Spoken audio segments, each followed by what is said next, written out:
बात करने जा रहे हैं ऑनरेबल सुप्रीम कोर्ट के अंदर ममता बनर्जी का ईडी बनाम ममता बनर्जी का मामला था।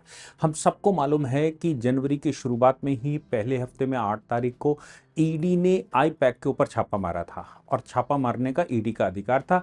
ममता बनर्जी खुद वहां पहुंचकर ईडी के कब्जे से सारे डॉक्यूमेंट और कुछ फ्लॉपी, कुछ सीडीज, कुछ पेन ड्राइव लेकर चली गई थी, लैपटॉप लेकर चली गई थी। इसके बाद एक नई जंग छिड़ी थी और उस जंग में अब यह तय होना था क्या किसी मुख्यमंत्री को यह अधिकार है।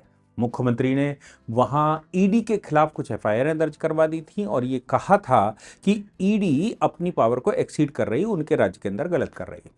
पुलिस वहां पहुंच गई थी, ईडी के अधिकारियों को लजाना सताना शुरू, कुल मिलाकर ईडी के अधिकारियों को वहां रोकने का एक तरीका ममता बनर्जी ने ढूंढ लिया था और वो तरीका उन्होंने वहां रोककर कि किसी तरह से ईडी प्रभावी ना हो जाए, ईडी को वहां जाम कर दिया। बाद में कोलकाता हाई कोर्ट ईडी पहुंच गई, उसके साथ साथ honourable supreme court Mamata Banerjee पहुंच गई और ईडी भी सुप्रीम कोर्ट पहुंच गई। अब सवाल यह था कि एफआईआर क्वैश करवाने के लिए अब मुकदमा फाइल होना था हाई कोर्ट में।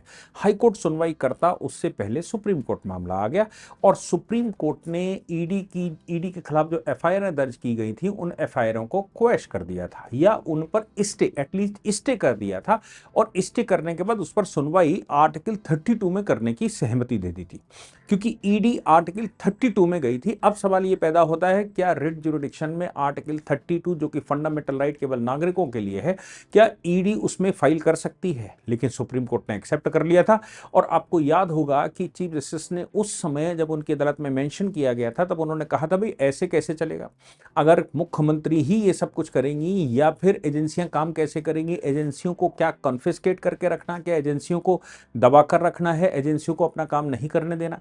एजेंसी अगर कोई दुरुपयोग करती है, कुछ गलत करती है तो हमारी अदालत खुली हुई है, लेकिन एजेंसी को रोक देना, करप्शन के खिलाफ जब एजेंसी कार्रवाई करने को आगे आए और उसको रोक देना, ये ठीक नहीं है।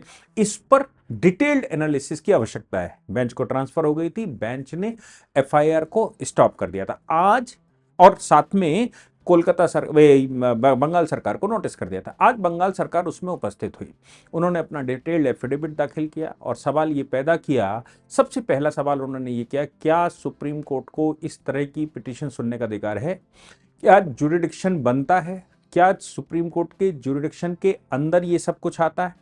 अब नया सवाल उन्होंने पैदा कर दिया कि ज्यूरिडिक्शन बनता है कि नहीं बनता है। ज्यूरिडिक्शन का मामला जहां तक बनता है और अभी सुप्रीम कोर्ट एपेक्स कोर्ट है, एपेक्स कोर्ट होने के नाते वो एसएलपी सुनते हैं और उनको एसएलपी सुनने का अधिकार वहां तक से है आर्टिकल 136 में कि वो नीचे से किसी भी मामले को रिमांड कर सकते हैं और किसी भी मामले पर सुनवाई कर सकते हैं। उनके पास 2 रिटें जारी करने का उनके पास अधिकार होता है, वो क्यूबरेंटो भी जारी कर देते हैं, प्रोहिबिशन भी जारी कर देते हैं।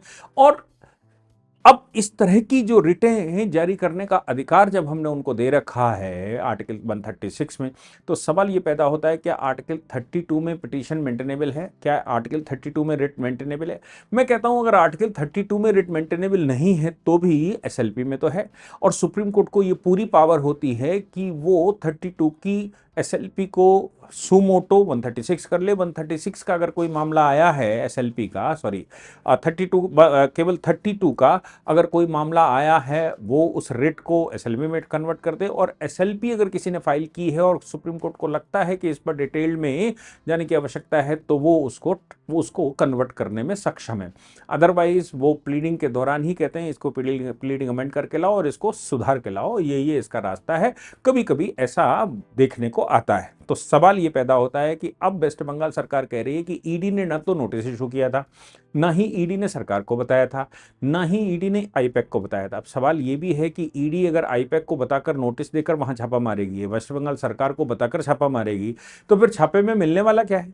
क्या ईडी छापा मारे इसके लिए नोटिस की आवश्यकता है। मैंने आपको कई बार पुराने जजमेंट याद दिलवाए हैं, उन पुराने जजमेंटों में भी और अभी सुप्रीम कोर्ट ने यह कहा है कि यहां तक कि कोई इनक्रिप्टेड डेटा है उसको भी लेने का अधिकार ईडी को है और ये भी सुप्रीम कोर्ट ने कहा है कि ईडी को छापा मारने का अधिकार है। ईडी के काम में कोई भी इंटरवेंशन नहीं कर सकता, सरकार के नाम से उनको किसी भी प्रकार से लजाया सताया वैसा नहीं किया जा सकता।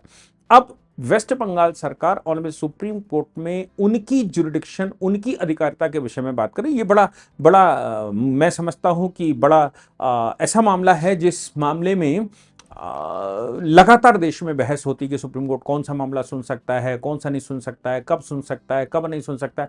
अब वेस्ट बंगाल सरकार सही से पूछने आई है, क्या आपको ईडी को आर्टिकल 32 में सुनने का अधिकार है? और उन्होंने डिटेल एफिडेविट फाइल किया है। देखते हैं कि ऑनरेबल सुप्रीम कोर्ट में सुनवाई होते समय उस पर क्या फैसला होता है। लेकिन अभी तक दिलचस्प मालूम पड़ रहा है, क्योंकि वो आपस में ही अब कुछ नया होने की संभावना लगती है।